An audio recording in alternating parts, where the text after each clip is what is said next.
ایک مرتبہ قریش مکہ ایک یہودی عالم کے پاس گئے اور اس سے کہنے لگے کہ ہم رسول اللہ صلی اللہ علیہ وسلم سے ایسے کون سے سوالات پوچھیں کہ جن سے رسول اللہ صلی اللہ علیہ وسلم کی نبوت کی حقیقت ظاہر ہو۔ تو اس پر یہودی عالم نے رسول اللہ صلی اللہ علیہ وسلم سے 3 سوالات پوچھے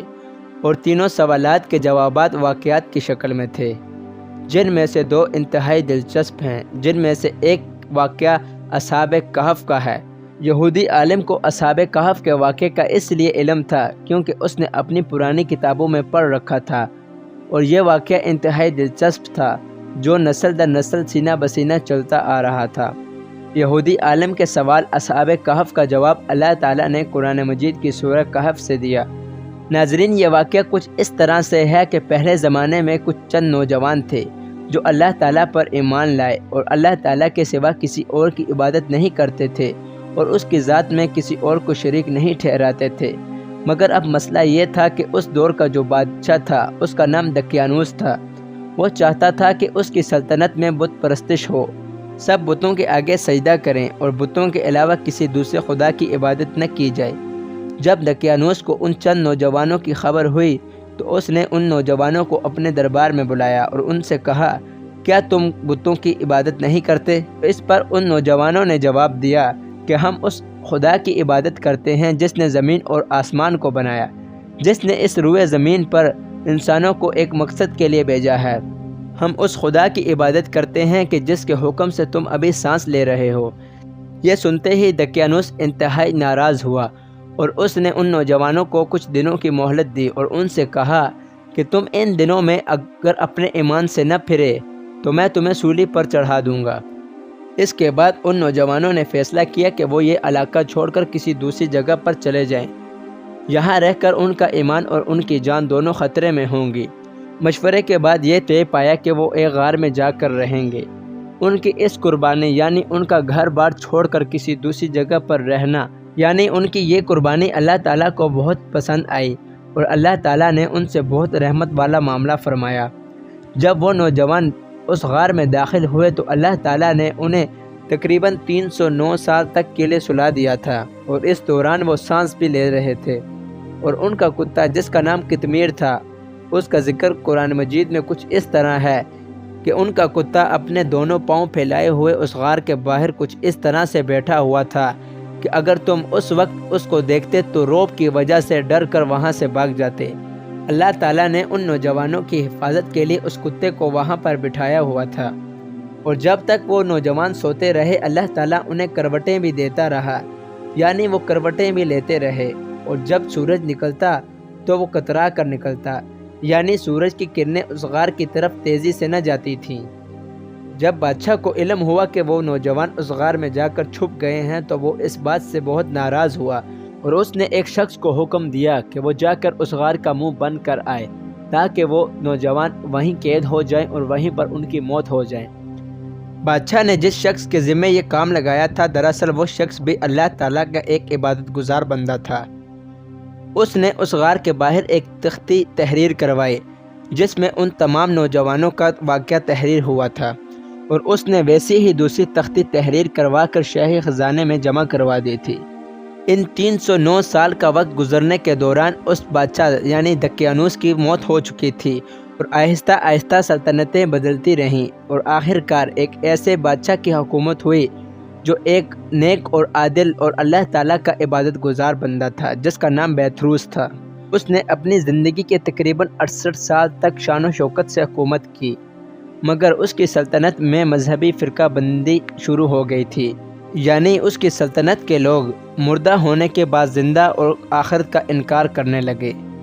جس پر بادشاہ نے اللہ تعالیٰ سے دعا کی کہ اے اللہ، تو اپنا ایسا کوئی کرشمہ دکھا کہ جس کو دیکھنے کے بعد میری سلطنت کو یقین ہو جائے کہ انسان مردہ ہونے کے بعد زندہ بھی ہو سکتے ہیں اور ایک نہ ایک دن آخرت ضرور آئے گی۔ اللہ تعالیٰ نے اس بادشاہ کی دعا کو قبول فرمایا، اور اسی دوران ان غار والے نوجوانوں کی آنکھ کھل چکی تھی، وہ اپنی نیند سے بیدار ہو چکے تھے۔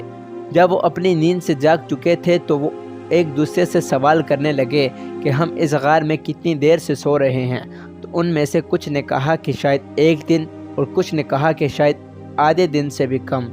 اور کچھ نے کہا کہ چھوڑو اس بحث کو، اس بارے میں اللہ بہتر جانتا ہے۔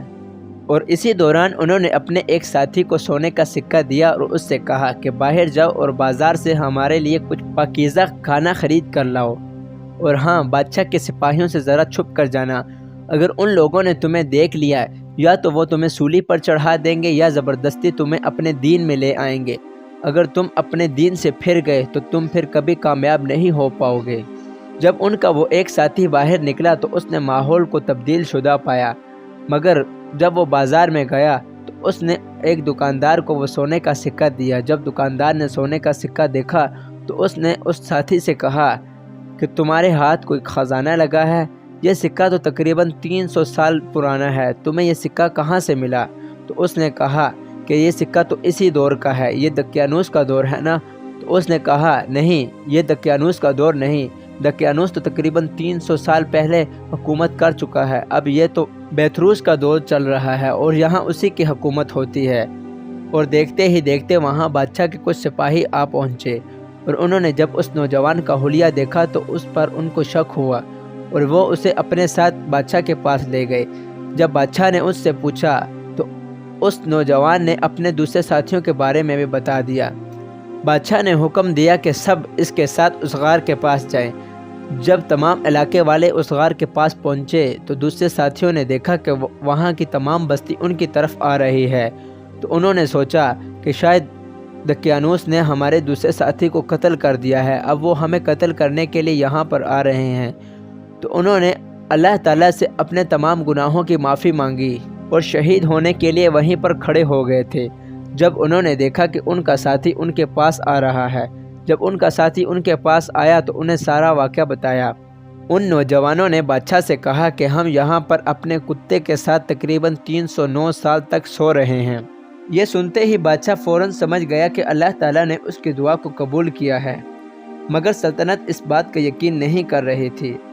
تو جب ان کے سامنے ان تختیوں کو لایا گیا جن پر ان تمام اصحاب کہف کا واقعہ تحریر ہوا تھا، یہ دیکھتے ہی ان سب لوگوں نے یقین کر لیا کہ واقعی لوگ مرنے کے بعد زندہ ہو سکتے ہیں اور ایک نہ ایک دن آخرت ضرور آئے گی۔ اس کے بعد وہ تمام نوجوان اس غار میں دوبارہ داخل ہو چکے تھے، اور اسی دوران بادشاہ نے اس غار کے اوپر ایک مسجد بنا دی تھی اور ہفتے میں صرف ایک دن وہاں پر عبادت کے لیے مقرر کر دیا تھا۔ بعض روایات میں آتا ہے کہ وہ نوجوان ابھی تک سو رہے ہیں، اور بعض روایات میں آتا ہے کہ اللہ تعالیٰ نے وہیں پر ان کو موت دے دی تھی، اور ان کی تعداد پر کافی ساری روایات ملتی ہیں کہ ان کی تعداد 7 تھی، مگر اللہ تعالیٰ نے قرآن مجید میں فرمایا کہ کچھ لوگ کہیں گے کہ ان لوگوں کی تعداد 4 تھی اور 5واں ان کا کتا تھا، کچھ کہیں گے کہ ان کی تعداد 5 تھی اور 6واں ان کا کتا تھا، اور کچھ لوگ کہیں گے کہ ان نوجوانوں کی تعداد 7 تھی اور 8واں ان کا کتا تھا۔ اور آپ سے جب ان کی تعداد کے بارے میں پوچھا جائے تو آپ یہ کہہ دیجیے کہ ان کی تعداد کے بارے میں میرا اللہ بخوبی جانتا ہے۔ اور کچھ لوگ ان کی تعداد میں تانے باندھتے ہیں، یعنی تکے لگاتے ہیں کہ ان کی تعداد اتنی تھی۔ اللہ تعالیٰ نے خود قرآن مجید میں بھی ان کی تعداد کے بارے میں نہیں بتایا، اور ہمیں بھی ان کی تعداد جاننے کی کوشش نہیں کرنی چاہیے۔